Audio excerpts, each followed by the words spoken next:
ಪ್ರತಿಯೊಬ್ಬರಿಗೂ ನಮಸ್ಕಾರ. ವರುಣ್ ಬಗ್ಗೆ ಹೇಳ್ಬೇಕಂದ್ರೆ ಅವನು ಸಿಂಪಲ್ ರಿಲೀಸ್ ಬಿಫೋರ್ ಇಂದಲೇ ಪರಿಚಯ ಇರೋಂಥ ಹುಡುಗ. ಆ ಟೈಮಲ್ಲೇ ಸ್ವೀಟ್ ಆರ್ಟ್ ಅಂತ ಅನ್ಸುತ್ತೆ, ಆ ಒಂದು ಶಾರ್ಟ್ ಮೂವ್ಮೆಂಟ್ ಅವಾಗಲೇ ಇಂಟ್ರೆಸ್ಟ್ ಕೊಟ್ಟಿಲ್ಲ. ಬಟ್ ಅವ್ನು ಟೆಕ್ನಿಕಲಿಟಿ ತುಂಬ ಕಲಿಬೇಕು ಅಂತ ಟೈಮ್ ತಗೊಂಡು ಮಾಡಿದ್ದಾನೆ. ಸೊ ದೇವರೊಬ್ಬ ಜಾದಗರ ಅಫ್ಕೋರ್ಸ್ ಎಲ್ಲರಿಗೂ ಗೊತ್ತಿರೋದೆ. ಬಟ್ ಅದು ಯಾವ ರೀತಿ ಜಾದು ಮಾಡಿದ್ದಾರೆ ಅಂತ ನಾವು ಸಿನಿಮಾ ನೋಡಿದಾಗ ಗೊತ್ತಾಗೋದು. ನಾನು ಟೀಸರ್ ನೋಡಿದೆ, ತುಂಬ ಇಂಪ್ರೆಸಿವ್ ಆಗಿದೆ. ಟೀಸರ್ ನೋಡಿದ ತಕ್ಷಣ ಸಿನಿಮಾ ನೋಡಬೇಕು ಅಂತ ಅನಿಸ್ತು. ಹೀರೋ ತುಂಬ ಇಂಪ್ರೆಸಿವ್ ಆಗಿ ಮಾಡಿದ್ರು, ಮತ್ತು ಪ್ರತಿಯೊಬ್ಬರು ಮ್ಯೂಸಿಕ್ ಸಾಂಗ್ ಕೂಡ ಕೇಳಿದ್ದೀನಿ, ಎಲ್ಲ ಇಂಪ್ರೆಸಿವ್ ಆಗೇ ಇದೆ. ಹೇಳೋದಕ್ಕಿಂತ ಜನ ನೋಡಿದ್ರೆ ಮತ್ತು ಹೊಸ ತಂಡಗಳೇ ಏನಾದರೂ ಹೊಸ್ತು ಮಾಡೋದು ಯೂಶಲಿ. ಸೊ ನೋಡಿ ಜನ ಪ್ರೋತ್ಸಾಹಿಸ್ಬೇಕು, ಅದನ್ನ ಹೆಚ್ಚಿಗೆ ಮಾಡ್ತಾರೆ, ಶೇರ್ ಮಾಡಿ ಅಂತ ಕೇಳ್ತೀನಿ. ಸಿನಿಮಾ ಜಾದು ಮಾಡುತ್ತೆ ಅಂತ ಅನ್ಸುತ್ತೆ ಸರ್? ಹೌದು, ಮಾಡುತ್ತೆ. ಅಂದರೆ ಎಲ್ಲರೂ ಏನೋ ಹೊಸ್ತು ಮಾಡಕ್ಕೆ ಬಂದಿದ್ದಾರೆ, ಸೊ ಜಾದು ಮಾಡುತ್ತೆ. ಈಗ ತುಂಬಾ ಕಲಾವಿದ್ರನ್ನ ಹತ್ರದಿಂದ ನೋಡಿದ್ದೀರಾ, ವರುಣ್ ಅವ್ರನ್ನ ಕೂಡ ತುಂಬಾ ಹತ್ರದಿಂದ ನೋಡಿದ್ದೀರಾ. ಒಂದು ವಿಶ್ ಮಾಡೋದಂದ್ರೆ ಅದಕ್ಕೆ ಫೈನಲಿ ವರುಣ್ಗೆ ಅಂದರೆ ನಾನು ಡೈರೆಕ್ಟರ್ ಆಗೋ ಮುಂಚೆಯಿಂದನೂ ಗೊತ್ತಿರೋರು.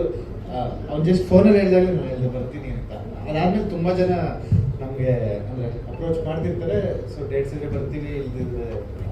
ಬಟ್ ಇವರೆಲ್ಲರೂ ತುಂಬ ಸ್ಪೆಷಲ್ ವ್ಯಕ್ತಿಗಳು ನಮ್ಮ ಲೈಫಲ್ಲಿ. ಅಂದರೆ ನಾವು ಡೈರೆಕ್ಟರ್ ಆಗೋ ಮುಂಚೆಯಿಂದನೂ ಗೊತ್ತಿರೋದಿಲ್ಲ.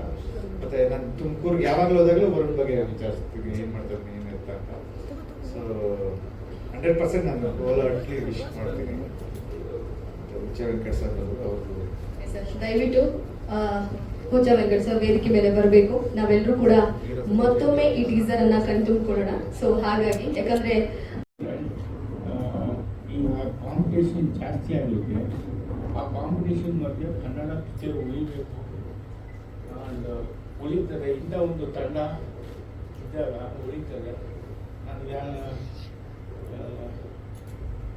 ಈ ಸಚಿನ್ ಶೆಟ್ಟಿಗೆ